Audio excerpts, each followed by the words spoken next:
파이퍼 목사님의 왜 나는 바울을 사랑하는가 24번째 에피소드를 여러분에게 전달해 드리도록 하겠습니다. 이번엔 좀 제목이 조금 긴데 복음의 정확성을 잃지 않으면서 개인적인 실수에는 유연하게 대처했다. 이런 내용의 에피소드입니다. 자, 그 요약을 하면 이렇게 돼 있어요. 바울은 정확하게 복음을 선포하려고 극도의 애를 썼음에도 불구하고 무언가 부족함을 가진 채 그래도 최선을 다해 올바른 복음을 선포하는 자들에 대해서는 굉장히 관대했다는 거예요. 그러니까 복음을 선포하는 일, 이 일을 정확하게 하려고 무지무지 애를 썼다는 거예요. 그런데 어떤 사람들이 나타났냐? 바울을 폄하하고 바울을 막 무시하고, 근데 들어보면 복음은 정확한 거예요. 복음은. 그런 사람들에 대해서는 관대하게 대했다는 거예요. 심지어 그는 자기를 멸시하는 그런 자들, 이런 사람들에게도 굉장히 관대했다.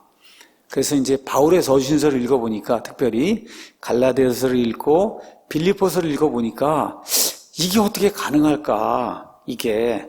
근데 바울의 이 목회의 지혜라고 하는 것이 이런 거구나 하는 거를 파이퍼가 자기가 몇십 년 목회를 하면서 이제 깨닫게 됐다. 그래서 이제 감사하다고 이야기하는 거예요. 뭐라고 이야기하느냐? 나는 바울에 대해서 잘 알지 못합니다. 다 알지 못합니다. 사실 다 알지 못하기 때문에 바울의 서신서를 읽을 때는 당황할 때가 많습니다. 지금도 그렇다는 거예요. 지금도. 근데 오늘 이번 그 24번째 에피소드는 그래서 바울을 다 알지 못하고 그래서 당황할 때가 있기 때문에 바울을 좋아한다는 거예요. 왜 그러냐? 목회의 지혜를 배울 수가 있어서 이런 내용을 여러분에게 이제 설명하도록 하겠습니다. 우리가 이제 갈라디아서를 읽습니다. 바울의 이제 서신서가 14개예요. 히브리서 포함해서. 그 14개 바울의 서신서 가운데 바울이 가장 단호하게, 엄격하게 어느 면에서 저주의 말을 퍼부은 이와 같은 서신서는 갈라디아서밖에 없습니다. 갈라디아서. 그래서 갈라디아서 1장 같은 데를 가서 보면은 파이퍼가 표현했어요. 바울이 굉장히 화가 많이 난 것 같다. 이렇게 표현했어요. 화가 굉장히 많이 난 것 같다. 근데 누구에게 화를 냈느냐? 갈라디아 교회 성도들에게 화를 낸 게 아니라 예루살렘에서부터 갈라디아로 내려와서 그래서 유대교의 이 믿음 플러스 행위, 이 복음을 선포하는 이 거짓 대언자들, 거짓 교사들, 이 사람들 때문에 굉장히 화를 많이 냈다. 자, 그래서 가만히 이 거짓 교사들이 전하는 복음을 이렇게 들어보면 그럴듯하다는 거예요. 들어보면 그럴듯해요. 예수님을 높이는 것 같아요. 그렇게 하면서 도덕적 삶을 살아야 되는 것 같다. 이렇게 이야기하는 것 같은데 사실은 그런 복음은 사람을 구원할 수 없는 다른 복음이다. 그렇게 바울이 아예 강조를 하고 있습니다. 자, 이래서 이 악한 자들, 거짓 교사들 향해서는 굉장히 화를 많이 냈고 말 그대로 거기 그냥 아무 생각 없이 빠져들어간 성도들이 있잖아요. 이 성도들 향해서는 좀 좌절감을 느낀 것 같다. 낙담하게 된 것 같다. 그래서 갈라디아서 3장 1절 가서 보면 성도들 향해서 바울이 가졌던 그 좌절감이 이렇게 표현이 되어 있다는 거예요. 오 어리석도다 갈라디아 사람들아. 그러니까 갈라디아 사람들에게는 화를 낸 게 아니에요. 뭐예요? 어떻게 이렇게 이런 데 빠져들 수가 있느냐 하고 좌절감을 느꼈다는 거예요. 예수 그리스도께서 십자가에 못 박히신 것이 너희 가운데서 너희 눈앞에 분명하게 제시되었거늘 누가 너희를 꾀어 너희가 진리에 순종하지 못하게 하더냐. 4절에 너희가 그토록 많은 것들로 헛되이 고난을 당하였느냐. 과연 그 일이 헛되냐. 바울이 그냥 너무 허탈하다는 거예요. 이 갈라디아 교회 그 지방에 가서 말씀을 전달하기 위해서 이고니움에 가고 비시데 안디옥에 가고 루스드라 더베에 가고 매를 맞아갖고 그렇죠. 죽는 줄로 하고 사람들이 저 밖에다 버리기도 하고 이런 일을 당하면서 가서 말씀을 전달해서 예수님의 은혜로 구원받는 거 요것만을 딱 전달했는데 어떻게 하다 유대에서 내려온 사람들이 할례를 받아야 된다 그러고 모세 율법을 지켜야 된다고 이거 하지 않으면 구원 못 받는다고 얘기를 하는데 어떻게 거기에 빠져 넘어갈 수가 있느냐. 그러니까 그렇게 말씀을 전한 사람들에 대해서는 화를 냈고 이 갈라디아 그 교인들에게는 너무 실망했다. 그렇죠? 실망감이 크다. 이런 걸 이제 표현했다는 거예요. 4장 9절에 가서 보니까 8절에 그럼에도 너희가 하나님을 알지 못하던 때에는 본래 신들이 아닌 것들을 섬겼다. 나무로 만든 우상, 그렇죠? 새, 짐승 이런 거 우상들을 섬겼다는 거예요. 그러나 이제 너희가 하나님을 안 뒤에 혹은 하나님께 알려진 뒤에 어찌 다시 약하고 천한 초등 원리로 돌아가 다시 그것에 속박당하려 하느냐. 너희가 날과 달과 때와 해를 지키니 지금식으로 얘기하면 맥주절 지켜야 된다 그러고, 그렇죠? 유대인들의 무슨 오순절, 유월절을 지켜야 된다고. 지금 여러분 우리나라 교회 안에도 유월절 지켜야 된다 그래서 어린 양을 죽이잖아요. 4월 초순이 되면. 그렇죠? 이런 일 하는 자들이 있어요. 제가 누구라고 이야기하지 않지만. 그러니까 바울이 얘기하는 건 너희가 날과 달과 때와 해를 지키니 내가 너희를 위하여 헛되이 수고하였을까 너희로 인해 염려하느라. 말 그대로 허탈하다는 거예요. 아니 내가 그렇게 가르치고 말 그대로 죽을 고비를 넘겨가면서 이렇게 가르쳤는데 이제 와서 뭐 맥주절을 지키고 뭘 지키고 이 절기를 지켜야 된다 그러고 이렇게 이제 하니 정말 내가 헛수고한 거 아닌가 이런 생각이 이제 든다는 거예요. 그렇죠? 자, 그래서 갈라디아 교회를 향한 바울의 이제 이 화가 나는 그런 그 심정과 그 다음에 좌절감을 느끼는 그런 심정이 두 개가 있는데 성도들 향해서는 이게 화를 낸 게 아니고 좌절감을 느낀다, 허탈감을 느낀다 이걸 표현했고 그 다음에 그 일을 하던 그 악한 자들 향해서는 화를 냈다는 거예요. 그러면서 이렇게 이제 얘기했어요. 늑대가 양들을 흩어놓으면 우리는 어떻게 되냐? 양들이 아니라 늑대에게 화를 내야 된다는 거죠. 그렇죠? 양들이 아니라 늑대에게 화를 내야 되는데 순진해서 이렇게 넘어간 그런 사람들에게도 화를 낼 때가 있어요. 어떨 땐 그럴 때가 있거든요. 바울이 지금 이거 낙담했잖아요. 이게 도대체 이런 일이 있을 수 있느냐. 이게 조금 더 심해지면 화를 내게 되는 거죠. 자, 이 악한 늑대들 향해서 바울이 뭐라고 표현했느냐. 갈라디아서 1장 6절에서 10절에 그리스도의 은혜 안으로 너희를 부르신 분을 너희가 이렇게 속히 떠나 다른 복음으로 옮겨가는 것을 내가 이상히 여긴다. 정말 놀랍다. 그것은 또 다른 참복음이 아니며 다만 너희를 어지럽히고 그리스도의 복음을 왜곡하려 하는 자들이 더러 있도다. 그러나 우리나 혹은 하늘로부터 온 천사라도 우리가 너에게 선포한 복음 외에 어떤 다른 복음을 너에게 선포하면 그는 저주를 받을지어다. 우리가 전에 말한 것 같이 내가 지금 다시 말하노니 만일 어떤 사람이 너희가 받아들인 것 외에 그건 누가 준 거예요? 바울이 준 거잖아요. 내가 너에게 전한 것 외에 어떤 다른 복음을 너에게 선포하면 그는 저주를 받을지어다. 그렇게 이제 아주 강하게 모질게 이 악한 자들 이렇게 저주하고 책망하는 그런 내용이 그 안에 이제 기록이 돼 있어요. 그러면서 파이퍼가 뭐라고 얘기했냐? 가서 이 갈라디아서를 포함해서 사도 바울의 그 14개 서신을 가만히 가서 읽어보면 이런 거짓 교사들에 대해서 바울이 항상 이렇게 엄하게 저주의 말을 퍼붓고 그런 게 아니라는 거예요. 여기 유독 갈라디아에 있는 그 악한 자들 향해서 이런 그 저주의 말을 이제 퍼부었다는 거죠. 그렇죠? 가장 강경한 말. 왜 그러냐? 바른 복음이 없이는 사람들이 구원을 받지 못하는데 지금 이 사람들이 바른 복음을 어떻게 왜곡을 해서 그래서 왜곡이 돼서 잘못된 복음, 믿음 플러스 행위의 복음을 받아들이면 그 순간부터는 구원이 이루어지지 않잖아요. 그렇죠? 이렇기 때문에 아주 초강경 발언을 지금 하고 있는 거다. 그 사람들이 전하는 뭐 할례도 받아야 되고 뭐 오순절도 지켜야 되고 무교절도 지켜야 되고 모두 지켜야 되고 지켜야 된다 그러고 월삭도 지켜야 되니까 이제 매달 첫날이 되면 초하루를 지켜야 되고 막 이렇게 이게 나오기 시작하면 이거에선 구원 못 받거든요.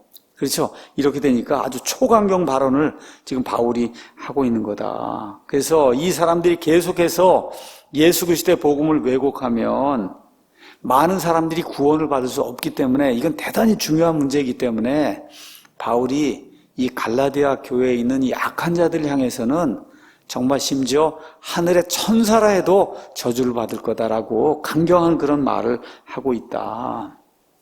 자, 이렇게 이제 갈라디아 교회의 이런 그 상황을 이야기하고 우리가 이제 또 하나 살펴볼 이와 같은 교회가 있다. 그 교회가 어디에 있는 교회냐? 빌립보서에 나오는 교회인데 빌립보에 있는 교회가 아니라 바울이 지금 빌립보서를 써서 보낼 때 어디에 있었냐? 로마 감옥에 갇혀 있었어요. 근데 그 로마 감옥에 갇혀 있을 때 로마에도 교회가 있었잖아요. 그렇죠? 그 교회 안에서 일어나는 이런 일들이 있었다는 거예요. 한번 가서 보도록 하겠습니다. 빌립보서 가서 보겠습니다. 빌립보서 가서 보니까 1장 14절에 먼저 바울이 뭐라고 얘기하느냐. 12절부터 제가 읽을게요. 형제들아, 내게 일어난 일들이 도리어 복음을 진전시키는 기회가 된 줄을 너희가 알기를 내가 원한다. 바울이 투옥이 됐어요. 감옥에 갇혔어요. 감옥에 갇힐 땐 굉장히 낙심이 됐는데 알고 보니까 감옥에 갇힌 이유가 있었다. 13절, 그리스도 안에서 내가 결박당한 일이 온 궁궐함과 다른 모든 것에 드러나게 되었고, 나중에 4장에 가서 보면 카이사르 집안에 속한 사람들에게도 복음이 선포되는 그런 일이 생겼다는 거예요. 바울 때문에. 그러니까 로마에 있는 고위층 사람들에게도 복음이 바울의 투옥 때문에 이렇게 전달되는 그런 일이 생기게 됐다. 자, 그 다음에 또 하나 좋은 일이 뭐냐. 주 안에 있는 형제들 중에 많은 이들이 내가 결박당한 일로 인해 복음이 고위층에까지 막 선포가 되고 그러니까 확신을 갖게 돼서 두려움 없이 말씀을 더욱 담대히 말하게 됐다. 이거 좋은 효과라는 거예요. 로마에서 지금 그런 일이 지금 일어나고 있다는 거예요. 그런데 나쁜 일이 이제 일어나는 걸 기록을 한 거예요. 이게 빌립보 교회에서 일어난 게 아니라 자기가 지금 갇혀있는 도시 로마에 있는 그 교회 안에 좋은 일도 일어나고 지금 나쁜 일도 일어난다. 참으로 어떤 이들은 심지어 시기와 다툼으로 그리스도를 선포하고, 또한 어떤 이들은 선한 뜻으로 한다. 로마 교회에 분열이 일어났다는 거예요. 사도 바울을 지지하는 사람이 있고 사도 바울을 미워하고 반대하는 사람이 있다는 거예요. 그래서 사도 바울을 미워하는 사람은 시기와 다툼으로 그리스도를 선포하고, 사도 바울을 지지하는 사람은 선한 뜻으로 한다. 그래서 저들은 그러니까 시기와 다툼으로 열심히 지금 하고 있는 사람이 있어요. 내가 결박당한 일에 고통을 더할 줄로 생각하여 성실하지 않게 다툼으로 그리스도를 선포한다. 이게 무슨 얘기냐 하면, 바울이 지금 옥에 갇혔잖아요. 그러니까 바울은 복음을 선포할 수 없는 거예요. 그러니까 때가 됐다 이렇게 생각하고, 우리가 훨씬 더 바울보다 복음을 잘 선포할 수 있고 많은 사람을 이끌 수 있으니까, 이렇게 되면 우리가 더 많이 사람을 주님께로 인도하면 바울이 낙담하게 되고, 그렇죠? 이것 때문에 바울이 뭐라 그럴까? 비애감을 느낀다 그럴까? 그렇죠. 난 갇혀서 아무것도 하지 못하는데 저 사람 저렇게 하는구나. 이렇게 생각하면서 열심히 복음을 전하는 그런 사람이 있다는 거예요. 그렇죠? 그래서 그런 사람들이 있고, 다른 부류는 내가 복음을 변화하기 위해 세워준 줄 알고 사랑으로 복음을 선포한다. 근데 바울의 반응이 이상하다는 거예요. 갈라디아 교회하고는 다른 거예요. 그러면 무엇이냐? 그럼에도 불구하고 거칠애로 하든지 진실로 하든지 모든 방법으로 그리스도께서 선포되시나니 이로써 나는 기뻐하고 또 참으로 기뻐하리라. 지금 파이퍼가 가지고 있는 의문이 이거예요. 참 이런 거 읽을 때 좀 당황스럽다는 거예요. 아니, 갈라디아서를 읽으면 그냥 그 잘못된 복음을 선포하고 이러면 하늘에서 온 천사라 해도 저주를 받을지어다 한 번, 두 번 내리 그렇게 이야기하는데, 여기 가서 보니까 이번에는 누구야? 바울을 능멸하라고. 너 감옥에 갇혔지? 그렇게 얘기하면 너는 복음 선포 못하지? 우리는 한다? 그렇죠. 이렇게 이제 얘기하면서 가서 그냥 막 열심히 복음을 선포하니까 바울의 입장에서는 어느 면에서 개인적으로 굉장히 불쾌한 거죠. 이런 사람들에 대해서는 바울이 한마디도 불평을 안 하더라는 거예요. 그래서 뭐라고 얘기하냐? 거칠애로 하든지 진실로 하든지 예수님만 선포되면 되는 거다. 그렇죠? 이렇게 지금 나오니까 파이퍼가 이 성경을 좀 읽으면서 이게 좀 의아하게 생각이 든다는 거예요. 왜 갈라디아에 있는 그 악한 자들 향해서는 하늘에서 온 천사라 해도 저주를 받는다고 이렇게 강하게, 강한 어조로 이렇게 이야기하고, 여기 지금 로마에 있는 이 성도들이 그냥 바울을 능멸하고 바울을 무시하고 이렇게 하는데, 바울이 거기에 대해서 이런 방구도 안 하고 예수님만 선포되면 난 그것으로 만족한다 이렇게 얘기하는 거예요. 이게 이상하다고 이제 이야기하는 거예요. 자, 그래서 바울을 통해서 목회의 지혜를 배우게 됐다. 그 얘기를 하는 거예요. 이 두 경우를 보면 바울은 쉽게 자극을 받아 화를 내기보다는 놀랍게도 자기가 정해놓은 어떤 원칙이 있다는 거예요. 그 원칙에 따라 어느 곳에서는 행동했다. 그걸 우리가 알게 된다는 거예요. 왜 이런 일이 생길까? 갈라디아 교회 거기에는 아주 강하게 그 악한 자들 향해서 이야기하고, 여기 지금 빌립보 여기 이 편지를 쓰면서 로마에 있는 성도들이 그렇게 자기를 무시하고 경멸할 때는 거기에 대해서 아무 얘기도 안 한다는 거예요. 그렇죠? 여기에는 한 가지 원칙이 있다는 거예요. 바울이 정해놓은 그 원칙. 그 원칙이 뭐냐? 갈라디아의 그 거짓 교사들은 예수님의 복음을 왜곡해서 사람들을 지옥으로 몰고 갔어요. 지옥으로. 근데 여기 지금 로마에 있는 이 악당들은, 여기 악당이라고 표현했어요. 이 파이퍼가 레스컬 이렇게 표현했어요. 이거 예수님 믿는 사람들인데 바울의 입장에서 보면 악당이잖아요. 그렇죠? 자기에게 고통을 주기 위해서 그렇게 해서 약 올리려고 지금 복음을 막 열심히 선포하니까. 그렇죠? 그래서 이 로마인의 악당들은 어떤 일을 했냐? 바울을 무시하긴 했지만 바울이 선포한 동일한 복음을 선포했다는 거예요. 예수님을 통해서 은혜로만 구원받는다. 그렇죠? 이렇기 때문에 바울은 그 사람들이 자기를 약 올리기 위해서 그런 일을 했음에도 불구하고 이 사람들이 하는 일, 복음 선포하는 일에 대해서는 의문을 전혀 제기하지 않았다는 거예요. 그래서 이 경우에 이제 바울은 두 상황을 이제 이야기하면서 문제를 참 잘 다루었다. 그러면서 파이퍼가 이렇게 얘기했어요. 바울에게 중요한 것은 자기 기분이 상하느냐, 기분이 상하지 않느냐가 아니었다는 거예요. 그에게 문제가 되었던 것은 어떤 사람이 복음을 정확하게 선포하느냐, 정확하지 않게 선포하느냐, 이게 이 바울의 관심사였다는 거예요. 그래서 갈라디아서하고 이 빌립보서 여기 상황을 쭉 이렇게 읽어보면서 내가 이런 걸 알게 될 때 너무 기뻤다는 거예요. 원칙을 가지고 사도 바울이 이 일을 했구나. 그러니까 복음의 정확성을 이야기할 때 그 복음의 정확성을 떠나서 잘못된 복음, 왜곡된 복음, 그렇죠? 이런 걸 전하는 사람이 나타나면 아주 단호하게 저주의 말을 퍼부었지만 자신을 수치스럽게 만드네요, 어떤 사람이. 그렇죠? 그럼에도 불구하고 그 사람이 전하는 복음이 예수 그리스도의 복음이에요. 그럼 거기에 대해서는 개의치 않았다는 거예요. 거기에 대해서 내가 수치를 당하고 내가 능멸을 당하고 해도 예수님만 선포되면 나는 오케이. 그렇죠? 예수님만 선포가 되면 나는 오케이, 괜찮다. 이렇게 생각, 이게 얼마나 멋있는 건지 알 수가 없다는 거예요. 자, 그러면서 이렇게 소제목을 달았어요. 사랑이 없는 선포도 문제가 있는 게 아니냐. 그죠? 바울을 사랑하거나 남을 사랑하지 않으면서 복음을 선포하는 거, 여기에도 문제가 있는 게 아니냐. 자, 어쨌든 바울은 그 로마에 자기가 옥에 갇혀 있는 동안에 그 로마에 있는 교회에 악당들이 있었어요. 그걸 악당 선포자라고 여기 썼어요. 이 악당 선포자들에 대해 별다른 조치를 취하지 않았다는 거예요, 바울이.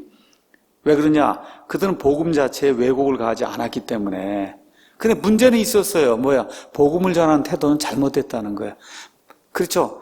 자기들에게 복음을 가르쳐준 그 사람이 지금 옥에 갇혀 있는데 이 사람 약을 올리려고 이번 기회에 이 사람 갇혀서 아무것도 못하니 우리가 이번에 더 열심히 해서 더 많은 사람을 구원시켜야 되겠다. 이렇게 생각하니까 이게 복음을 전하는 태도는 잘못됐다는 거죠.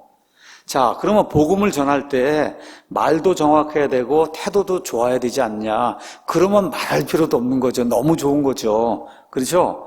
자, 그래서 갈라디아서를 보면 베드로를 면전에서 책망하는 모습이 갈라디아서 2장 14절에 나와요.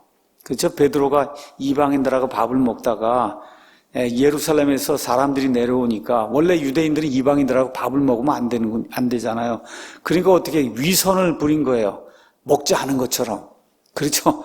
내가 언제 먹었냐 이렇게 이렇게 얘기하니까 그냥 바울이 화가 나서 그 자리에서 이제 면전에서 책망을 해요. 왜 그러냐? 이 경우는 베드로라고 하는 그런 사람이 많은 사람의 영향을 미칠 수 있는 말 그대로 초대교회 최대 리더잖아요. 최고 리더라고 하는 사람이 이렇게 위선을 부리고 이렇게 하다 보니까 이 바나바도 끌려갔다는 거예요. 바나바도 이 베드로의 위선에. 이렇게 되면 교회에 엄청난 타격이 가해지기 때문에 면전에서 그를 꾸짖었다는 거예요. 그런데 지금 로마 교회의 경우 거기 있는 그 성도들이 여러분 약을 올리려고 복음을 선포했다 하면 그 사람의 성숙함의 정도가 저 밑에 있는 거 아시겠죠? 저 밑바닥에 있는 거. 그렇지. 겨우 구원받았거나 하여튼 이런 사람일 거 아니겠어요. 그러니까 그런 사람들을 이 베드로를 책망하듯이 그렇게 책망할 이유가 없다는 거예요. 없다. 그렇죠? 그래서 이런 것들을 이제 기억을 하면서 복음의 메시지가 잘못되었을 때는 바울이 가지고 있는 입장이 뭐냐? 복음 선포자가 좋은 사람이냐 아니냐는 논의의 대상이 아니라는 거예요.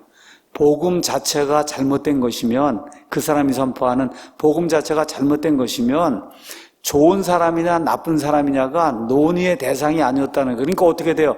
심지어 하늘로부터 온 천사라도 저주를 받아야 된다. 아주 확고했다는 거예요. 그렇죠? 근데 반면에 친절하지 못하고 성숙하지 못하지만 그럼에도 불구하고 하나님의 은혜의 복음을 어떤 사람이 바르게 전하면 그런 그 사람은 구원의 도구가 될 수 있기 때문에 내가 그 사람을 비난하지 않는다는 거. 내가 수치를 당하고 어려움을 당해도. 그렇죠? 이제 이렇게 이거 이제 하나의 솔루션이고, 두 번째 이제 이 목회의 지혜를 이걸 통해서 배웠다는 건 이런 거예요. 자, 빌립보서 가서 보면 1장에 이제 12절에서 18절에 바울을 무시하고 경멸하고 이렇게 하면서 복음을 전하는 그런 자들이 있는데 이런 방법 안 한다는 거야. 빌립보서 1장에서는. 근데 그렇다 그래서 그 사람들을 그냥 둔 게 아니라는 거예요. 이게 목회의 지혜라는 거예요. 목회의 지혜다. 왜 그러냐? 1장에서 직접 이거 얘기하고 저런 사람은 안 된다 이렇게 쓰면 그 사람들이 금방 알아듣고, 그리고 어떻게 해요? 상처를 받거나 이렇게 해서 다시 하나님께로 돌아올 그와 같은 기회를 찾기가 어렵다는 거, 회개하고. 그러니까 그런 사람도 있다. 그럼에도 불구하고 나는 아무 얘기도 안 한다. 이렇게 딱 1장에 써놓고는, 그러고 가서 2장에 가서 빌립보 교회 성도들에게 이야기하는 것처럼 얘기하는데 실제로는 로마에 있는 사람들을 향해서 이야기하는 그런 말을 쓰고 있다는 거예요.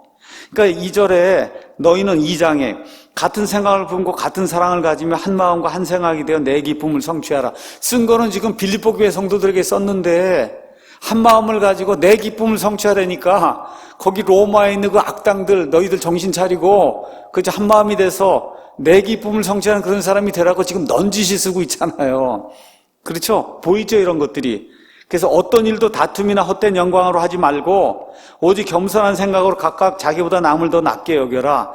그렇죠? 바울이 지금 옥에 갇혀 있으니까 약오르게 그렇게 하는 방법을 하지 말고, 그게 뭐예요? 다툼이나 헛된 영광으로 복음을 선포하는 거잖아요. 그러니까 파이퍼가 이런 걸 이거 보면서 목회의 지혜를 배웠다고 하는 거는 1장에 이런 악당들이 나타났어요. 거기서 이 악당들은 나쁜 자들이라고 당장 있으면은 그러면 어떻게 돼요? 그 악당들이 회개하고 돌이킬 기회가 거의 없다는 거예요. 그렇죠? 그러니까 그냥 거기서는 아무 말도 안 하고 2장으로 넘어가서 빌립보 교회 형제들에게 쓰는 것처럼 쓰긴 썼어요. 물론 빌립보 교회 형제들에게도 쓴 거예요. 그 안에도 문제가 있으니까.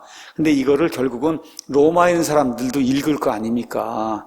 이렇게 읽었을 때 그 1장에 나와 있는 악당들도 그걸 읽고는 그걸 어떻게 해요?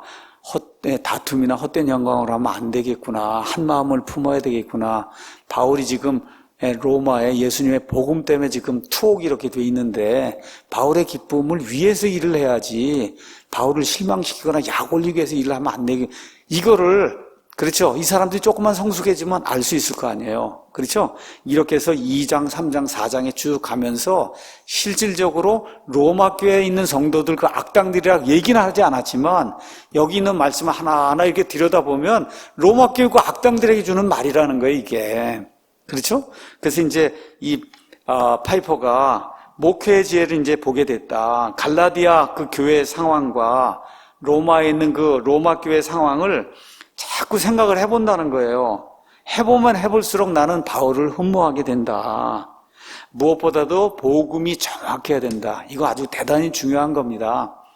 예수 그리스도 외에 뭐 다른 신을 통해서 다른 걸 통해서 구원받는다든가 예수님을 믿는 믿음 외에 나의 어떠한 그 행위를 더해서, 그래서 예수님이 한 99%, 내가 거기 1%뭘 더해서 된다든가, 그렇죠? 이건 불가능하다는 거예요. 그러니까 복음이 정확해야 된다는 거예요.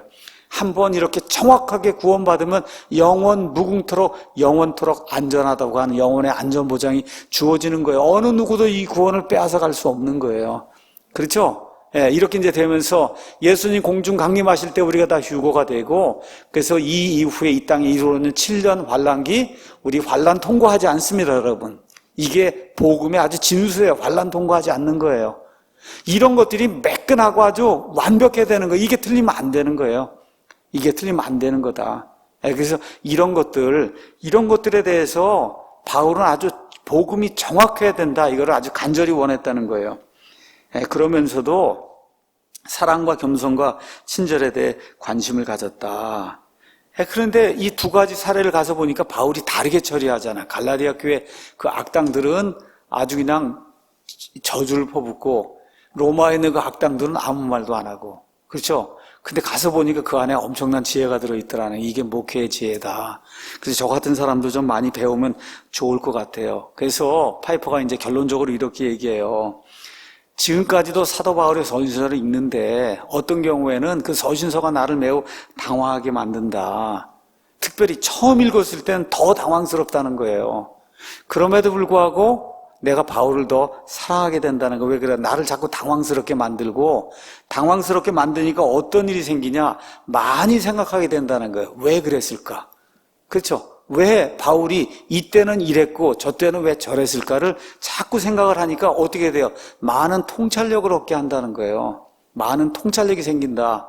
그러니까 목회를 하다 보면 이게 사례가 이것과 비슷한 것 같고, 근데 두 개가 사례가 다를 때 어떨 땐 이렇게 목사가 치리를 해야 되고 어떨 땐 저렇게 치리를 해야 되고, 그러면 그 사람들이 왜 이렇게 두 개가 다르냐 그러고 뭐 다 이렇게 할 수가 있잖아요. 근데 여기도 가서 보면 두 개가 지금 다른데 다르게 처리해요, 지금. 그렇죠? 이게 이율배반적이거나 일관성이 없는 게 아니다. 이게 바로 목회의 지혜다. 왜 그래요? 여기 갈라디아 교회에 있는 그 악당들은 이건 아주 완전히 잘못된 복음을 전하기 때문에 아주 큰 경고를 주고 해서 돌아설 수 있도록 하려면은 이렇게 강하게 할 수밖에 없는 거고, 로마 교회에 있는 악당들은 비록 나를 괴롭게 해요. 그러니까 괴롭게 한다는 측면에서는 로마 교회 악당들이 더 나쁜 거예요. 사도 바울의 입장에서는. 그렇지만 예수 그리스도의 복음의 정확성에 관한 거기는 문제가 없다는 거예요. 그러니까 나를 괴롭게 한다는 그런 측면에서는 내가 좀 원수를 갚아야 되겠다 이런 생각이 들지만 그래도 아무 말도 안 한다는 거예요. 왜? 거칠애로 하든지 진실로 하든지 예수님만 선포가 되면 I'm okay, 나는 괜찮다 이렇게 생각한다는 거예요. 이거를 깊이 왜 그랬을까? 깊이 생각해 보니까 바울이라고 한 사람이 많은 시간을 고민을 하고 이와 같은 결론을 내렸구나. 이걸 알게 되니까 본인도 바울을 통해서 나도 목회하다가 이런 문제가 생기면 그러면 깊이 이렇게 생각을 해서 비슷한 문제 같지만 다르게 처리해야 될 때 이런 그 통찰력을 가지고 지혜롭게 이렇게 처리할 수 있는 그런 목회자가 될 수 있도록 바울이 나를 이끌어줘서, 그래서 내가 사도 바울을 사랑하고 흠모한다. 이런 내용이 여기 24번째 에피소드였습니다. 지난 2시간, 그 다음에 오늘 2시간 이렇게 이제 말씀드리고 아마 다음 주에도 계속 이런 내용이 진행이 될 텐데, 제가 이래서 또 파이퍼를 좋아하는 것 같아요. 그래서 왜 그러냐? 이걸 누가 가르쳐 주겠어요? 이런 거를 누가 가르쳐 주겠어요? 그래서 요 근래에 이렇게 어떤 덧글을 이제 하나 보니까 어떤 분이 그렇게 이제 적었더라고요. 파이퍼 목사님의 이 강해, 이거 내가 왜 바울을 사랑하는가, 많은 사람들이 보지 않지만 욥기 강해와 더불어 내게 가장 유익한 그런 강해가 됐다, 그렇게 이제 이야기를 하더라고요. 그래서 사실 처음에 그 책을 접했을 때 30개 그 에피소드를 어떻게 전달할까 이런저런 생각도 많이 하고, 또 중간에 어려운 부분도 있고 이제 이런 것들이 있었음에도 어쨌든 이렇게 21번, 그 다음에 22번, 23번, 24번 이렇게 진행이 돼 가면서 우리가 한 번도 볼 수 없었던 그런 사도 바울, 그 뒤에서 역사하시는 거 하나님, 그 목회의 지혜, 이런 것들이 이제 알 수 있게 해주셔서 하나님께 감사를 드리고, 또 바울에게도 이제 나중에 만나면 감사하다고 이야기를 할 거고, 파이퍼도 제가 뭐 이 땅에 사는 동안 한 번이라도 만나겠어요? 그런 일은 없을 것 같은데, 이제 천상 천국에 가면 그때 가서나 만나야죠. 그렇죠. 한 번은 미네소타에 갈 뻔도 했어요. 파이퍼를 초청해달라 이래갖고, 그래서 만나러 이렇게 가려고 했는데, 만나기가 굉장히 어려운 사람이에요. 워낙 스케줄이 많고 이러다 보니까. 하여튼 어쨌든 이런 좋은 거를 알게 해준 파이퍼, 그 다음에 사도 바울, 그 뒤에 있는 우리 예수 그리스도 성령님, 그 다음 우리 아버지 하나님께 모든 존귀와 영광을 돌립니다. 여기까지 하고 마치겠습니다.